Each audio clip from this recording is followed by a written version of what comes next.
Le renseignement français a subi plusieurs échecs majeurs cette année, notamment en Afrique. Alors, qu'est-ce qui s'est passé en Afrique et ailleurs pendant que vous étiez en train de faire la fête? Dans cette vidéo, on va parler d'extension, d'autodétermination et d'espionnage. On commence sans tarder. L'Éthiopie peut désormais avoir accès à la mer via le Somaliland.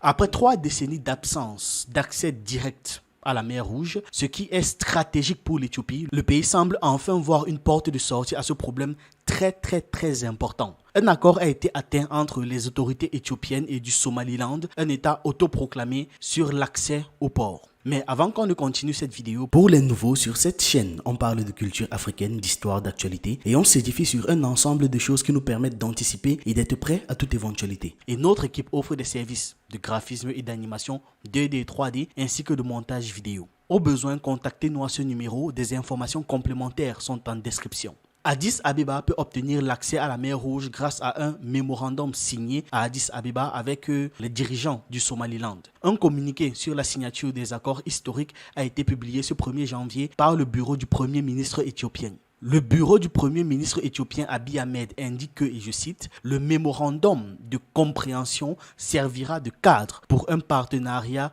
multisectoriel entre les deux parties. Il ouvrira la voie à la réalisation de l'aspiration de l'Éthiopie à sécuriser l'accès à la mer et à diversifier son accès aux ports maritimes. Selon les médias, le port de Zeila, situé dans le golfe d'Aden, à une trentaine de kilomètres de la frontière avec Djibouti, passe sous le contrôle d'Addis Abeba. L'Éthiopie pourrait utiliser ce port comme base pour sa marine, pour son armée marine. En octobre, Djibouti avait rejeté la demande éthiopienne d'accès à la mer Rouge et Djibouti n'était pas le seul à rejeter l'Éthiopie. Il y a aussi eu la Somalie et l'Érythrée, sous prétexte de ne pas vouloir mettre en question son intégrité territoriale. Le même mois, en octobre, Abiy Ahmed a déclaré que son pays avait l'intention d'obtenir l'accès à la mer, que ce soit par des moyens diplomatiques ou encore militaires. Le gars était clair. En même temps, vu la pertinence de l'accès à la mer pour les pays, je peux comprendre ce sentiment de frustration. D'ailleurs, l'Éthiopie a même commencé à établir ses propres forces navales. Le discours d'Ahmed a suscité de vives réactions et de la colère même de l'Érythrée, de la Somalie et de Djibouti. Les gars se sont clairement sentis en danger. En novembre, Addis Abeba a signé un accord de défense avec ce dernier qui, selon des experts, rapproche l'Éthiopie de son objectif stratégique. Depuis, la principale route commerciale utilisée par l'Éthiopie reliait la capitale Addis Abeba au port de Djibouti. L'Éthiopie a également des frontières communes avec le Soudan et le Kenya qui ont tous les deux accès à la mer. La Somalie a cessé d'exister comme État uni en 1991 après la chute du régime de Siad Barre. Depuis, la seule autorité légitime du pays reconnue par la communauté internationale est le gouvernement fédéral qui contrôle la capitale, Mogadiscio et quelques autres régions. Le reste de la Somalie est contrôlé par des entités étatiques non reconnues ou encore est un territoire autonome. Il s'agit notamment de la République non reconnue du Somaliland située dans la partie nord du pays et la région du Puntland qui a déclaré son autonomie en 1998 située dans la partie orientale. Personnellement, dans tous les cas, j'espère qu'ils vont réussir. La mer est primordiale pour les pays et pour les territoires. Si quelqu'un dit qu'il est prêt à déclarer la guerre pour pouvoir avoir accès à la mer, c'est mieux d'avoir des accords de commerce et de gagner au moins de l'argent. On passe à la suite. Cette année se termine avec une grande victoire africaine. Au moins ça, on peut l'admettre. La création en 2023 de l'Alliance des États du Sahel entre le Mali, le Burkina Faso et le Niger représente un succès majeur. Un succès à la fois pour la région du Sahel, mais également un très grand pas en avant à l'échelle continentale africaine et même dans le cadre de l'ordre mondial multipolaire. Ici en Afrique, nous avons jugé nécessaire de nous mettre ensemble, surtout au Sahel. Parce que nous ne pourrons rien faire sans union. Ce qui a mené donc à la création de l'Alliance des États du Sahel. Une alliance de défense a priori, mais qui évoluera vers une alliance économique et bien plus. L'AES est un espace qui est aujourd'hui victime de terrorisme barbare, violent. Mais aujourd'hui, nous avons compris et les peuples ont compris qu'il faille s'unir. Et nous invitons tous les autres Africains, tous ces peuples brimés, à pouvoir s'unir pour faire face à l'adversité. Nous défendrons l'espace de l'AES comme si nous défendons nos propres terres ici. Parce que nous avons décidé de nous unir avec nos pays frères du Mali, du Niger, pour en faire de nos espaces un seul espace. Aller et venir, commercer et défendre, ramener la paix, la prospérité, la sécurité. Parce que nos peuples ont droit au bonheur. L'Eldorado dont nos peuples rêvent, nous pouvons le créer ici. et nous avons confiance en ce peuple. Cette alliance représente l'espoir pour un très grand nombre d'Africains et de partisans de la multipolarité à travers le monde. L'année qui se termine est caractérisée par de nombreux événements et bouleversements à l'échelle planétaire, littéralement. La confrontation entre les partisans de l'ordre multipolaire international contemporain et ceux qui refusent obstinément de reconnaître cette réalité a atteint son plus haut niveau d'intensité diplomatique en tout cas. Néanmoins, malgré tous les défis auxquels devront encore faire face les défenseurs de la multipolarité face à la tentative de déstabilisation qui vient d'une évidente minorité nostalgique d'une ère révolue, je parle de l'Occident, oui, j'utilise beaucoup de mots pour décrire l'Occident et son amour de la mise en esclavage des autres, la détermination des pays est plus que jamais au sommet, y compris sur le continent africain. D'ailleurs, personne n'a souffert plus que nous de ces gens-là. L'un des grands événements de cette année a été incontestablement la création de l'Alliance des États du Sahel par le leadership du Mali, du Burkina Faso et du Niger. Tout ça avec un appui populaire massif, à la fois de leur population et des populations de toute l'Afrique réunie et même de la diaspora. La nouvelle grande alliance sahélienne représente non seulement un bon gros coup dur pour toutes les forces révisionnistes réunies au sein d'une minorité planétaire, mais surtout, et cela est le plus important, une grande source d'enthousiasme pour les citoyens des pays concernés ainsi qu'à l'échelle encore plus large africaine, voire internationale, pour les autres pays qui souffrent. Je pense principalement à l'Amérique du Sud là. En qualité de fer de lance du panafricanisme et de la multipolarité sur le continent africain, ces trois pays ont un grand rôle à jouer, c'est maintenant indéniable. Les défis restent évidemment nombreux. Depuis que je parle là, je le répète. Les objectifs des régimes occidentaux visant à déstabiliser par tous les moyens qui sont à leur disposition les projets de l'Alliance des États du Sahel, la présence encore sur place des troupes des États-Unis sur le sol du Niger, les défis sécuritaires comme la nécessité de mettre un terme pour les pays de l'Alliance au terrorisme en place et le terrorisme le plus violent encore qui est celui de la monnaie franc CFA qui est encore utilisée actuellement dans ces régions. Il y a beaucoup de défis. Il y a beaucoup de défis. Mais encore une fois, la réalité aujourd'hui est telle que les dites tentatives de déstabilisation qui émanent de l'Occident représentent en quelque sorte des coups d'accélération au projet d'une libération pleine et entière, aussi bien pour la région du Sahel qu'à l'échelle de toute l'Afrique qui aspire à devenir un acteur important au sein de l'ordre mondial.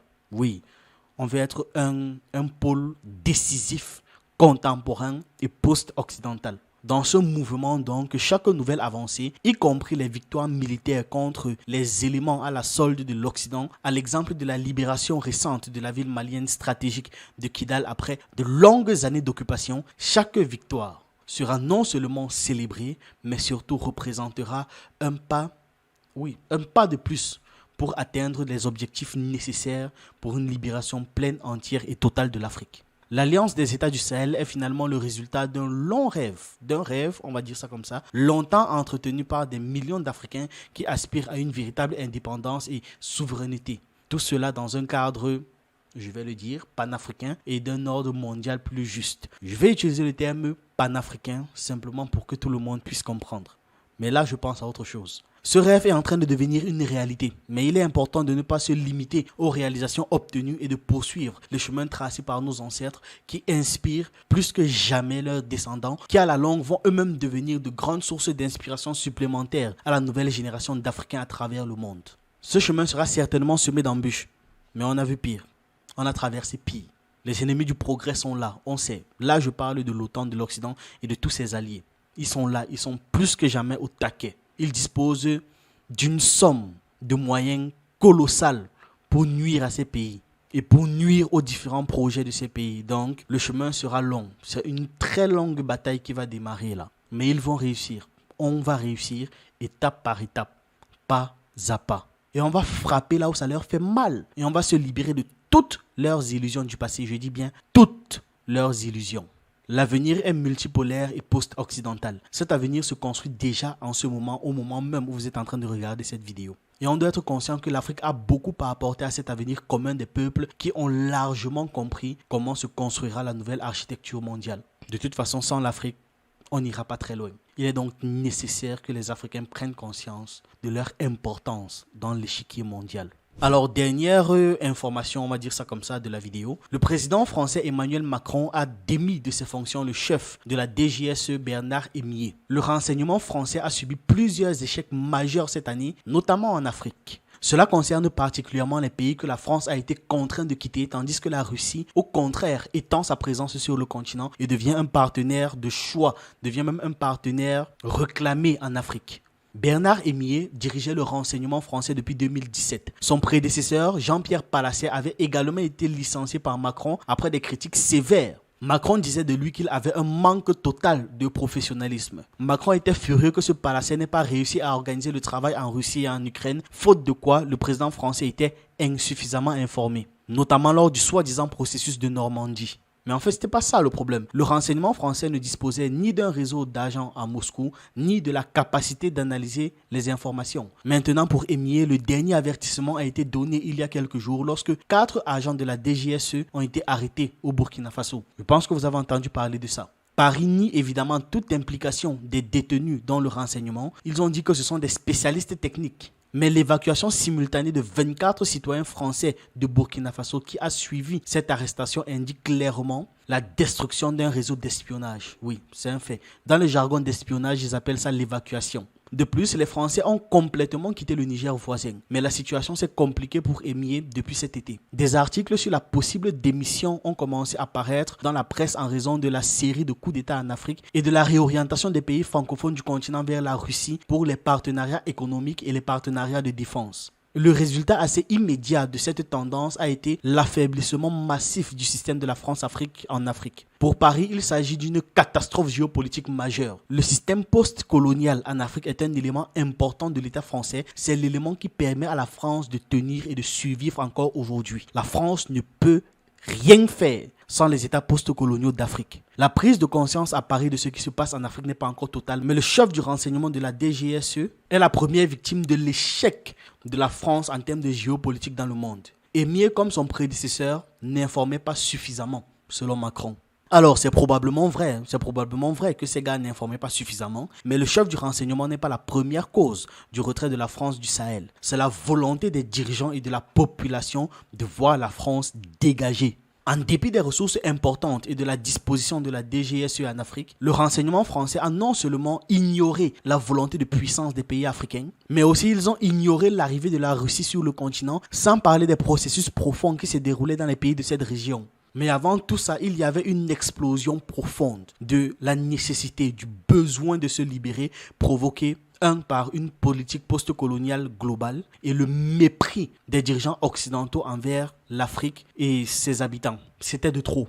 Et d'un autre côté, la Russie est tombée à pic. L'aide de la Russie s'est avérée très efficace localement. Par exemple, la récente libération de la ville de Kidal au Mali, considérée comme la capitale des séparatistes, est une illustration du partenariat avec la Russie. Le simple fait qu'il n'y ait pas eu une guerre totale sur le territoire montre que la Russie a suffisamment de poids pour faire peur à la France. D'ailleurs, les Français qui finançaient ces terroristes dans la région du Sahel étaient très embêtés, ils étaient très énervés, ils étaient très fâchés. D'ailleurs, dites-vous que ça me fait penser qu'il est très fort probable que la France ne sache plus faire la guerre. À force d'avoir artificiellement créé des conflits qu'elle contrôlait des deux côtés, c'est-à-dire qu'elle crée des conflits à la fois où elle contrôle les terroristes et l'armée, forcément elle ne sait plus faire la guerre face à de vrais ennemis. En tout cas, en dehors de ça, la DGSE n'a pas vu venir l'intensification de l'activité des États-Unis en Afrique qui visait directement les intérêts de la France sur place. Les États-Unis ont fait un coup de merde à la France. Voilà, on va dire ça comme ça. Washington a profité de l'affaiblissement des positions de Paris sur le continent pour pouvoir saper les présences économiques historiquement. Quand je parle de l'historique, je parle de l'historique colonial, historiquement établi par les Français dans cette région. En particulier la compagnie pétrolière Total qui a subi de sérieuses pertes.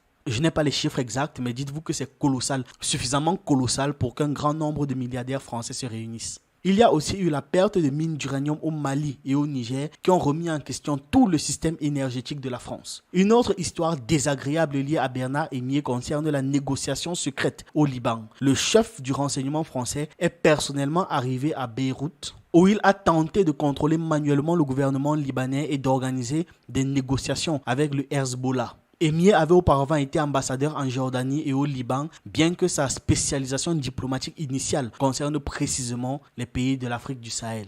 Mais il pensait que son expérience et son autorité étaient suffisantes pour résoudre quelque chose au Liban. Les négociations à Beyrouth ont finalement échoué et la presse locale libanaise a publié des articles indignés sur la manière dont le chef du renseignement français manipule le gouvernement libanais. Tout ce que j'ai à dire, c'est que on voit là la bonne et bien grosse mentalité française. Demander des résultats, exiger des résultats, puis gueuler, après râler pour recommencer parce qu'on ne sait pas se remettre en question. En tout cas, dites-moi ce que vous pensez de tout ça en commentaire et on se retrouve dans une prochaine vidéo.